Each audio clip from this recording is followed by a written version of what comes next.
Start. नमस्कार सहेलियों, आज हम हिंदी का जो हमारा यह पाठ है कक्षा 5वीं का मुझे जानो, यह हम जानने जा रहे हैं। अब इस पाठ में क्या दिया गया है, तो अगर आप आपकी किताब खोल के देखोगे तो आपको इस तरह के कुछ चित्र उसमें दिखाई देंगे। तो उसके पहले हमें यह मालूम होना चाहिए कि अंग्रेजी जो वर्णमाला होती है उसके अक्षर के लिए कौन से हिंदी की वर्णों का उपयोग किया जाता है। आजकल देखो, आप बहुत सारे मोबाइल के ऐप से या संगणक आप वापरते हो तो उसमें आपको दोनों भाषा का उपयोग किया जाता है। जैसे कि आप अंग्रेजी का अनुवाद भी करते हो, रोमन लिपि का भी यूज़ करते हो और उसके बाद में अपनी जो हिंदी भाषा है उसका भी उसमें उपयोग करते हो। तो इसके लिए आपको यह पता होना चाहिए कि उसके लिए क्या शब्द का वापर किया जाता है, उपयोग किया जाता है। तो आज हम यही जानने जा रहे हैं। तो चलिए हम हमारी ओर बढ़ते हैं। अब यहाँ पे सबसे प्रथम हमने लिखा है कि हमारी वर्णमाला के हर वर्णों को अंग्रेजी में इस तरह लिखा जाएगा। म्हणजे अंग्रेजी में किस तरह उसे लिखा जाता है वह हम देखने जा रहे हैं। अब देखो, जैसे कि यहाँ पे लिखा है अ के लिए अंग्रेजी वर्ड क्या यूज किया है, ए। आ के लिए डबल ए, ई के लिए आई और बड़ी ई जो होती है उसके लिए डबल ई का उपयोग किया जाता है। ऊ के लिए यू और बड़ा ऊ जो है उसके लिए डबल ओ। ए के लिए ई, आई के लिए ए आई, ओ के लिए ओ और औ के लिए ए यू। अम के लिए एक तो एन का भी कहीं कहीं पे वापर होता है और कहीं कहीं पे एम का भी होता है। जैसा वह शब्द होगा उस हिसाब से उसका उपयोग किया जाता है। अब यहाँ पे अहा है, अहा के लिए एच वापरा जाता है और ए के लिए एन का उपयोग होता है। मतलब अ और अ में एन ऐसा वहाँ पे लगने वाला है। ये हो गए हमारे स्वर। अब हम देखने जाएंगे व्यंजन। व्यंजन में हमारी शुरुआत होती है क से। तो क के लिए क्या यूज किया, के। म्हणजे मैं ये बताने जा रही हूँ कि हमारी जो वर्णमाला है उसमें कौन कौन से आप अंग्रेजी वर्ड लिख सकते हो। तो क के लिए कौन सा अंग्रेजी वर्ड आएगा, के। ख के लिए के एच, ग के लिए जी, घ के लिए जी एच, च के लिए सी एच, छ के लिए सी डबल एच, ज के लिए जे, झ के लिए जे एच, ट के लिए टी, ठ के लिए टी एच, ड के लिए डी, ढ के लिए डी एच, न। अब अंग्रेजी में जो न है वो तो एक ही एन ही आएगा और त के लिए तलवार, तलवार के त के लिए टी का उपयोग किया जाता है। अब यहाँ पे थ के लिए क्या यूज किया, टी एच, द के लिए डी, धनुष का, धनुष के लिए डी एच, न के लिए एन, छोटा न हो या बड़ा न हो, दोनों न के लिए हमने क्या यूज किया, एन का ही उपयोग किया जाता है।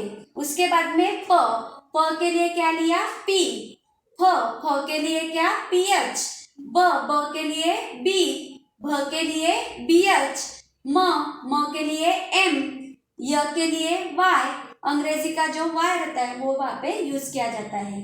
र के लिए आर, ल के लिए एल, व के लिए कहीं कहीं पे वी भी यूज करते हैं और कहीं कहीं पे डब्ल्यू भी यूज करते हैं। दोनों वर्ड्स में से कोई भी आप यूज कर सकते हो। स के लिए एस और श के लिए एस एच। अब ये श और षटकोण का दोनों जो हमारे श है वो दोनों श के लिए अंग्रेजी में एक ही वर्ड से कौन सा है, एस एच। सिर्फ मराठी और हिंदी में श और श ऐसे दो शब्द आ जाएंगे पर अंग्रेजी में दोनों के लिए क्या आएगा, एस एच ही आएगा। उसके बाद में जो ह है, हत्ती का ह, हत्ती के ह के लिए क्या यूज किया, एच और ळ, ये मराठी में आता है। ये ल बोलो या ळ, ये दोनों के लिए क्या आएगा, एल ही आता है। उसके बाद में क्षत्रिय का क्ष जो होता है उसके लिए यूज करते हैं के एस एच और त्र के लिए टी आर और ज्ञानी का जो होता है उसके लिए जी वाई एन यह शब्द का वापर किया जाता है। तो देखो सहेलियों, यह हमारी थी वर्णमाला।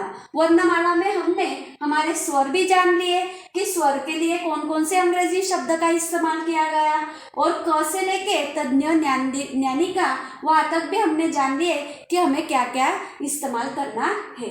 अब हम इसका उपयोग कैसा करना है वो अब मैं आपको बताने जा रही हूँ। जैसा देखिए, हमें तीनों लिपि देखनी है, मतलब देवनागरी यानी हिंदी, मराठी का और हिंदी का लेखन सेम रहता है, इसलिए देवनागरी लिपि, रोमन लिपि और उसका अनुवाद अंग्रेजी में कैसा होता है वो हमको जानना है। तो अब देखो यहाँ पे कौन सा चित्र है, आपकी किताब में यह चित्र दिया गया है। जैसा यहाँ पे मैंने 1 रुपए का सिक्का निकाला, तो यह जो 1 रुपए का सिक्का है उसको हम हिंदी में क्या कहेंगे, सिक्का। मराठी में क्या कहते हैं, रुपया।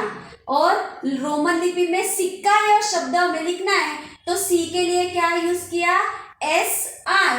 और डबल क है, क के लिए हम क्या यूज करते हैं, के, इसके लिए यहाँ पे डबल के। और ये आ की मात्रा आ गई, उसमें बड़ी मात्रा आ गई, इसलिए यहाँ पे ए। ऐसे आपको शब्द बनाने हैं। और अंग्रेजी में उसे क्या कहते हैं, कॉइन कहते हैं, इसके लिए यहाँ पे COIN कॉइन, यह उसका अंग्रेजी अनुवाद हो गया। अब ऐसे ही आपको हर जो चित्र है उसका एक एक का हमें रोमन लिपि में भी लिखना है, और अंग्रेजी में उसका क्या अनुवाद होता है वो भी हमें लिखना है। अब जैसा देखो, ये जो दूसरा हमारा चित्र है वो क्या है, कलम या लेखनी, जिसे हम कलम या लेखनी कहते हैं। तो यहाँ पे कलम, लेखनी, तो कलम का मैंने करके बताया। कलम का कैसा, देखो, क के लिए क्या, KA, ल के लिए LA और म के लिए M। अब यह ध्यान में रखना है कि जहाँ पे काना, मात्रा, विलांटी यह नहीं आती हो तो वहाँ पे आपको क्या लगाना है, ए लगाना है। अब आप बोलोगे कि ए क्यों आया, तो यहाँ पे वहाँ पे साइलेंट है, इसके लिए वहाँ पे क्या आया, ए हमने लगाया। जैसा क, ल, म, म्हणजे उसमें अ भी आ चुका है, इसके लिए ए की वहाँ पे लग गया। तो इसलिए यह शब्द कैसा बनाएंगे, क के लिए के मतलब KA, ल के लिए LA और म के लिए M, ऐसा वो शब्द तैयार हो गया हमारा कलम। अब कलम को अंग्रेजी में क्या कहते हैं, कलम को अंग्रेजी में कहते हैं पेन। पेन यानी PEN, पेन, यह उसका अंग्रेजी अनुवाद हो गया।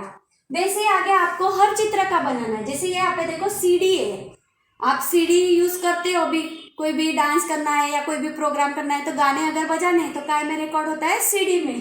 तो यह CD को देवनागरी लिपि में भी CD ही बोलते हैं, रोमन लिपि में भी क्या आएगा, CD ही आएगा, मतलब COD। और अंग्रेजी का उसका अनुवाद भी क्या आएगा, CD, यही आने वाला है। अब आप बोलोगे कि यहाँ पे SIDI क्यों नहीं लिखा गया, तो यह CD को हम CD बोलते हैं, इसके लिए उसका अनुवाद भी वैसा ही किया गया है। यह कुछ शब्द ऐसे ध्यान में रखो कि जिसका अनुवाद वैसा की वैसा ही होता है। अब देखो आगे का जो चित्र है वो क्या है, जहाज है ना, जहाज दिखाई दे रही है, तो हिंदी देवनागरी लिपि में क्या कहते हैं, जहाज। और इसका अगर हमको रोमन लिपि में हम ट्रांसलेट करना है तो क्या करेंगे, ज के लिए क्या, JA, हाँ के लिए HA और वापस ज के लिए J।